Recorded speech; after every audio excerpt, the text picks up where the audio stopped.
ನಟ ದರ್ಶನ್ ಅವರನ್ನ ಪತ್ನಿ ವಿಜಯಲಕ್ಷ್ಮಿ ಮತ್ತು ಮಗ ವಿನೇಶ್ ನಿನ್ನೆ ಭೇಟಿ ಮಾಡ್ಕೊಂಡು ಬಂದಿತ್ತು. ಸೊ ಅಂಥದ್ದೇ ಭೇಟಿ ನಮಗೂ ಕೂಡ ಬೇಕು, ನಮಗೂ ಕೂಡ ಒಳ ಸಂದರ್ಶನಕ್ಕೆ ಬಿಟ್ಬಿಡಿ ಅಂತ ಹೇಳ್ಕೊಂಡು ಆಗ್ರಹಗಳು ಕೇಳಿ ಬರ್ತಾ ಇದೆ. ಹಲವು ಕೈದಿಗಳ ಕುಟುಂಬಸ್ಥರು ಈ ರೀತಿ ಆಗ್ರಹ ಮಾಡ್ತಿರೋದು. ಜೈಲಾಧಿಕಾರಿಗಳ ಬಳಿ ಹೋಗಿ ನೇರ ಮನವಿಯನ್ನು ಸಲ್ಲಿಸಿದ್ದಾರೆ.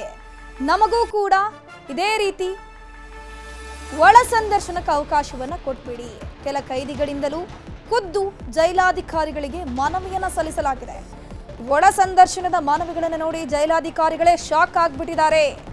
ಕೈದಿಗಳ ಕುಟುಂಬಸ್ಥರಿಗೆ ರೂಲ್ಸ್ ಬಗ್ಗೆ ಮನವರಿಕೆ ಮಾಡಿಕೊಡ್ತಾ ಇದ್ದಾರೆ. ಒಂದಷ್ಟು ಪ್ರೊಸೀಜರ್ಸ್ಗಳಿದೆ, ಒಂದಷ್ಟು ಹಂತಗಳಿವೆ, ಅದನ್ನ ಪಾಲನೆ ಮಾಡಬೇಕಾಗತ್ತೆ. ಇಂಥದ್ದೇ ಹೋಗಿ ಇಂತಹ ಕಡೆಯಲ್ಲಿ ಮನವಿಯನ್ನು ಮಾಡಬೇಕು, ಕೋರ್ಟ್ ಮೆಟ್ಟಿಲೇರಬೇಕು, ಇಂಥದ್ದೆಲ್ಲ ರೂಲ್ಸ್ಗಳ ಬಗ್ಗೆ ಕೈದಿಗಳ ಕುಟುಂಬಸ್ಥರಿಗೆ ಮನವಿಯನ್ನು ಮಾಡುವಂಥ ಕೆಲಸವನ್ನ ಜೈಲಾಧಿಕಾರಿಗಳು ಕೂಡ ಮಾಡಿದ್ದಾರೆ. ರೂಲ್ಸ್ ಬಗ್ಗೆ ಸಿಬ್ಬಂದಿ ಮತ್ತು ಅಧಿಕಾರಿಗಳು ಕುಟುಂಬಸ್ಥರಿಗೆ ಅರಿವು ಮೂಡಿಸ್ತಾ ಇದ್ದಾರೆ. 4-5 ಮಂದಿ ಮಾತ್ರ ಕೈದಿಗಳು ಬರವಣಿಗೆಯಲ್ಲಿ ಕೊಟ್ಟಿದ್ದು ಸ್ಪಷ್ಟ ಕಾರಣದ ಬಗ್ಗೆ ಪರಿಶೀಲನೆಗೆ ಸೂಚನೆಯನ್ನು ನಡೆಸಲಾಗ್ತಾ ಇದೆ. ಕಳೆದ 1 ವರ್ಷದಲ್ಲಿ ಮಾನಸಿಕ ಸಮಸ್ಯೆಯಿಂದಾಗಿ ಬರೋಬ್ಬರಿ 71 ಮಂದಿ ಕೈದಿಗಳು ಸಾವಾಗಿದ್ದಾರೆ. ಸೊ ಹಾಗಾಗಿ ಯಾರೆಲ್ಲ ಮಾನಸಿಕವಾಗಿ ಕುಗ್ಗಿದ್ದಾರೆ, ಮಾನಸಿಕ ಸಮಸ್ಯೆ ಉಳ್ಳಂತಹ ಕೈದಿಗಳ ಕುಟುಂಬಸ್ಥರಿಗೆ ಮೊದಲ ಆದ್ಯತೆಯನ್ನು ಕೊಡಬೇಕಂದ್ರೆ ಒಳ ಸಂದರ್ಶನಕ್ಕೆ ಅವಕಾಶವನ್ನ ಕೊಡಬಹುದು. ಈ ಬಗ್ಗೆ ಡಿಜಿ ಅಲೋಕ್ ಕುಮಾರ್ ಸೂಚನೆಯನ್ನು ಕೊಟ್ಟಿದ್ದಾರಂತೆ. ಸೊ ದರ್ಶನ್ಗೆ ಪರ್ಮಿಷನ್ ಕೊಟ್ಟಿದ್ದೀರಾ, ನಾವು ಕೂಡ ಕೈದಿಗಳಿದ್ದೀವಿ, ನಮ್ಮ ಕುಟುಂಬಸ್ಥರು ಕೂಡ ಬರ್ತಾರೆ, ನಮಗೂ ಕೂಡ ಒಳ ಸಂದರ್ಶನಕ್ಕೆ ಅವಕಾಶವನ್ನು ಮಾಡಿಕೊಡಿ ಅಂತ ಹೇಳ್ಕೊಂಡು ದರ್ಶನ್ ಪ್ರಕರಣವನ್ನ ಉದಾಹರಣೆಯನ್ನಾಗಿಟ್ಟು ಎಲ್ಲ ಕೈದಿಗಳು ಕೂಡ ಈಗ ಮನವಿ ಮಾಡೋಕೆ ಮುಂದಾಗಿದ್ದಾರೆ. ಪತ್ನಿ ಹಾಗೂ ಮಗನ ಭೇಟಿ ಬಳಿಕ ದರ್ಶನ್ ಇನ್ನಷ್ಟು ಸೈಲೆಂಟ್ ಆಗಿದ್ದಾರಂತೆ. ನಿನ್ನೆ ಪತ್ನಿ ಮತ್ತು ಮಗನನ್ನು ನೋಡಿ ದರ್ಶನ್ ಭಾವುಕರಾಗಿದ್ರು. ನಿನ್ನೆಯ ಭೇಟಿ ನೆನೆದು ಜೈಲಲ್ಲಿ ದಾಸ ಮತ್ತಷ್ಟು ಭಾವುಕರಾಗಿದ್ದಾರಂತೆ. ನಿನ್ನೆ ಪತ್ನಿ ತಂದು ಕೊಟ್ಟಿದ್ದ ಬಾಳೆಹಣ್ಣನ್ನ ಇನ್ನೂ ಕೂಡ ದರ್ಶನ್ ತಿಂದಿಲ್ಲ ಅಂತೆ, ಅಂದ್ರೆ ಬೇಸರದಲ್ಲಿದ್ದಾರೆ. ಪತ್ನಿ ಮಗ ಎಲ್ಲರನ್ನು ಕೂಡ ನಿನ್ನೆ ಭೇಟಿ ಮಾಡಿದ್ರು. ಸೊ ಆ ಭೇಟಿಯನ್ನು ನೆನೆದು ಕಣ್ಣೀರು ಹಾಕಿದ್ದಾರೆ. ಬ್ಯಾರಕ್ನ ಕಬೋರ್ಡ್ನಲ್ಲೇ ದರ್ಶನ್ ಪತ್ನಿ ತಂದಂತಹ ಹಣ್ಣುಗಳನ್ನು ಇಟ್ಬಿಟ್ಟಿದ್ದಾರಂತೆ, ಇನ್ನೂ ಕೂಡ ತಿಂದಿಲ್ಲ. ಮೌನಕ್ಕೆ ಜಾರ್ ಬಿಟ್ಟಿದ್ದಾರಂತೆ ನಟ ದರ್ಶನ್. ಈ ನಡುವೆ ನಿನ್ನೆ ದರ್ಶನ್ ಭೇಟಿ ಮಾಡಿ ಹೊರಬಂದಂತಹ ತಕ್ಷಣ ಕೆಲ ಅಭಿಮಾನಿಗಳು ದರ್ಶನ್ ಬಗ್ಗೆ ಕೇಳಿದ್ರು.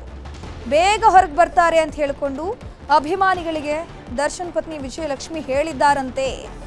ಪಾಸಿಟಿವ್ ವೈಬ್ ಇದೆ, ಅಂದ್ರೆ ದರ್ಶನ್ ಆದಷ್ಟು ಬೇಗ ವಾಪಸ್ ಬರ್ತಾರೆ ಅಂತ ಅಭಿಮಾನಿಗಳಿಗೆ ಭರವಸೆಯನ್ನ ಕೊಟ್ಟಿದ್ದಾರೆ.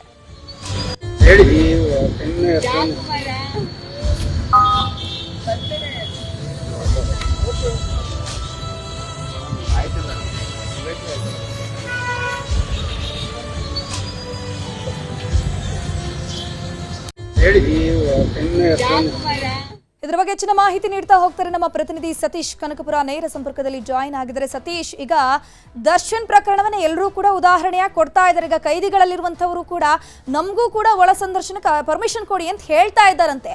ಏನೆಲ್ಲ ಬೆಳವಣಿಗೆಗಳಾಗ್ತಾ ಇದೆ, ಆ ಕೈದಿಗಳಿಗೂ ಕೂಡ ಜೈಲಾಧಿಕಾರಿಗಳು ಪರ್ಮಿಷನ್ ಕೊಡ್ತಾ ಇದ್ದಾರೆ, ಹೇಗೆ?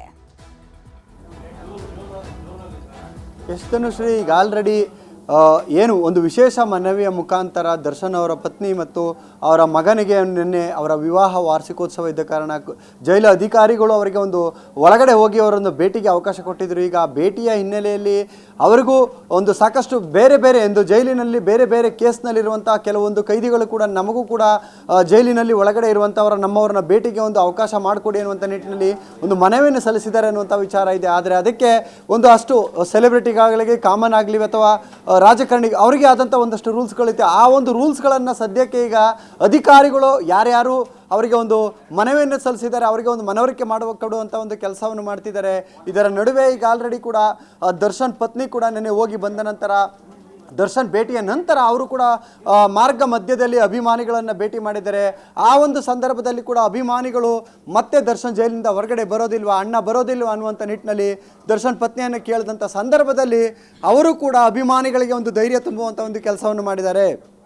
ಸದ್ಯಕ್ಕೆ ಯಾರು ಏನು ಟೆನ್ಷನ್ ಆಗಬಾರ್ದು, ನಿಮ್ಮ ಅಣ್ಣ ಬಂದೇ ಬರ್ತಾರೆ ಅನ್ನುವಂಥ ನಿಟ್ಟಿನಲ್ಲಿ ಅಭಿಮಾನಿಗಳಿಗೂ ಒಂದು ಧೈರ್ಯ ತುಂಬಿ ಅವರು ಕೂಡ ಒಂದು ಭಾವುಕರಾಗಿ ಒಂದು ಪಾಸಿಟಿವ್ ವೈಬ್ನಲ್ಲಿ ಇದ್ದಾರೆ. ಆದರೆ ಏನೇ ಪಾಸಿಟಿವ್ ವೈಬ್ ಇದ್ರೂ ಕೂಡ ಇನ್ನೂ 1 ವರ್ಷ ನಟ ದರ್ಶನ್ಗೆ ಈ ಒಂದು ಪ್ರಕರಣದಲ್ಲಿ ಯಾವುದೇ ಕಾರಣಕ್ಕೂ ಬೇಲ್ ಸಿಗಲ್ಲ. ಸುಪ್ರೀಂ ಕೋರ್ಟ್ ಆದೇಶ ಇದೆ, ಅದರ ಜೊತೆಗೆ ಈ ಒಂದು ಕೇಸಿನ ಒಂದು ಟ್ರಯಲ್ ಕೂಡ ನಡೀತಾ ಇದೆ. ಈ ಎಲ್ಲದರ ನಡುವೆ ಯಾವುದೇ ಹಂತದಲ್ಲೂ ಕೂಡ ಅವರಿಗೆ ಬೇರೆ ಏನಾದರೂ ಮೆಡಿಕಲ್ ಎಮರ್ಜೆನ್ಸಿಯನ್ನು ಹೊರತುಪಡಿಸಿ ಬೇರೆ ಯಾವುದೇ ರೀತಿಯಲ್ಲೂ ಕೂಡ ಅವರಿಗೆ ಒಂದು ಬೇಲ್ ಸಿಗುವ ಸಾಧ್ಯತೆ ತೀರಾ ಕಡಿಮೆ. ಒಂದು ವೇಳೆ ಏನಾದರೂ ಈ ಒಂದು ವರ್ಷದ ಒಳಗಡೆಯೇ ಕೂಡ ಈ ಒಂದು ಪ್ರಕರಣ ಕಂಪ್ಲೀಟ್ ಆಗಿ ಆ ವಿಚಾರಣೆ ಮುಗಿದು ಜಡ್ಜ್ಮೆಂಟ್ ಏನಾದರೂ ಬಂತು ಅಂದರೆ ಅದರ ಜೊತೆಗೆ ದರ್ಶನ್ ಏನಾದರೂ ಈ ಒಂದು ಕೇಸ್ನಲ್ಲಿ ಅಪರಾಧಿ ಅನ್ನುವಂಥ ನಿಟ್ಟಿನಲ್ಲಿ ಪ್ರೂವ್ ಆಯಿತು ಅಂದರೆ ಸೊ ಆ ಒಂದು ಕೇಸಿನಿಂದ ಮತ್ತೆ ಆಚೆ ಬರೋದಕ್ಕೆ ದರ್ಶನ್ಗೆ ಕೆಲವು ವರ್ಷಗಳೇ ಬೇಕಾಗಬಹುದು. ಧನುಶ್ರೀ, ಥ್ಯಾಂಕ್ ಯು ಸತೀಶ್ ತಮ್ಮೆಲ್ಲ ಮಾಹಿತಿಗಾಗಿ.